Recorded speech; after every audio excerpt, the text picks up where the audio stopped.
السلام علیکم خواتین حضرات، آپ کا خیر مقدم ہے اس یوٹیوب چینل پر جس کا نام ہے مسلمان۔ اگر اب چینل پر نئے ہیں تو سبسکرائب کرنا نہ بھولیے اور اپنے دوستوں عزیزوں کے ساتھ شیئر ضرور کریں۔ تو پھر آئیے شروع کرتے ہیں آج کا ویڈیو۔ اور نہیں انکار کرتے ہماری آیات کا، اور نہیں انکار کریں گے ہماری آیات کا مگر صرف کافر۔ یہاں کافر کے معنی کیا ہے؟ ناشکر لوگ۔ اصل میں کفر جو ہے بنیادی طور پر کسے کہتے ہیں؟ کسی چیز کو چھپا دینا، ڈھانپ دینا۔ اس لیے کفار کا لفظ آیا ہے کاشتکاروں کے لیے، اس لیے کہ وہ بیج کو زمین میں چھپاتا ہے، وہاں سے پھر وہ ابھرتا ہے۔ تو یہ اصل میں شکر کا بالمقابل ہے۔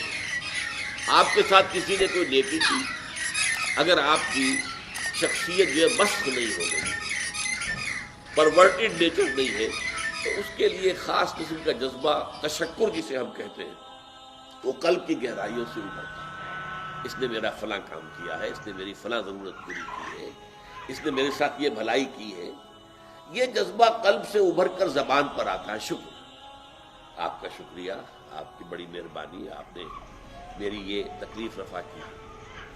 تو اس کو امام راغب رحمۃ اللہ علیہ نے اس شکر کے پھر 3 مراحل قائم کیے۔ شکر بالقلب، پہلے تو یہ کہ آپ کو احساس ہو کہ کتنا بڑا احسان ہوا ہے۔ ظاہر بات ہے کہ اگر آپ کسی جوہری کو ایک ہیرا دیں گے تو وہ جو شکر کرے گا کہ کتنی بڑی دولت مجھے دے دی گئی ہے، آپ وہی ہیرا کسی بچے کے ہاتھ پر رکھ دیجئے، وہ سمجھے گا کہ کوئی وہ کھیلنے والا جو بنٹا ہے شاید وہی ہے، یہ بھی کوئی کانچ کا کوئی ٹکڑا ہے، بس، اور کیا سمجھے گا وہ۔ لہذا جب تک کہ نعمت کی اہمیت اور قدر و قیمت کا ادراک نہ ہو تو اس کے ہم وزن، اس کے متناسب شکر انسان ادا نہیں کر سکتا۔ تو پہلے ہے شکر بالقلب، دل میں احساس اور ادراک ہو کہ میرے ساتھ کتنی بڑی بھلائی ہوئی۔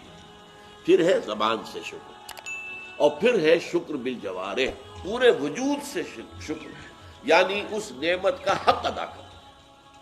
جیسے یہ اللہ کی کتاب ہے، بہت بڑی نعمت ہے، اس کی عظمت کا احساس ہو قلب میں، پھر زبان سے شکر ادا کیا جائے۔ اللہ نے خود سکھا دیا ہمیں، سورہ کہف کی پہلی آیت، الحمدللہ الذی انزل علی عبدہ الکتاب ولم یجعل لہ عوجا۔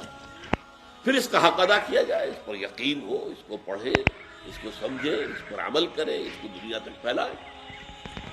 تو فرمایا یہ جو جن میں یہ شکر نہیں ہے، جو شخص کوئی اس کے ساتھ بھلائی کرتا ہے، شکر کے جذبے کو دبا دیتا ہے، ابھرنے نہیں دیتا، زبان پہ نہیں آنے دیتا، یہ کفر ہے۔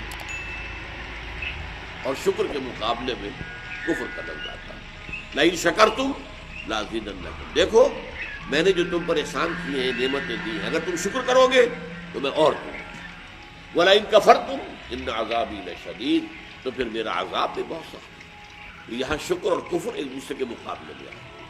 تو یہاں پر در حقیقت ان لوگوں کا تذکرہ جو ناقدرے ہیں، جنہیں احسانات کا احساس ہی نہیں ہے، جنہیں معلوم نہیں ہے کہ کتنی بڑی دولت ہمیں دی جا رہی ہے، وہ ہے کہ جو اس کا انکار کریں گے، جن کی نیچر پرورٹڈ ہو چکی ہے، جن کی جو فطرت ہے مسخ ہو چکی ہے۔ یہ ہے در حقیقت وما یجحد بآیاتنا الا الکافرون۔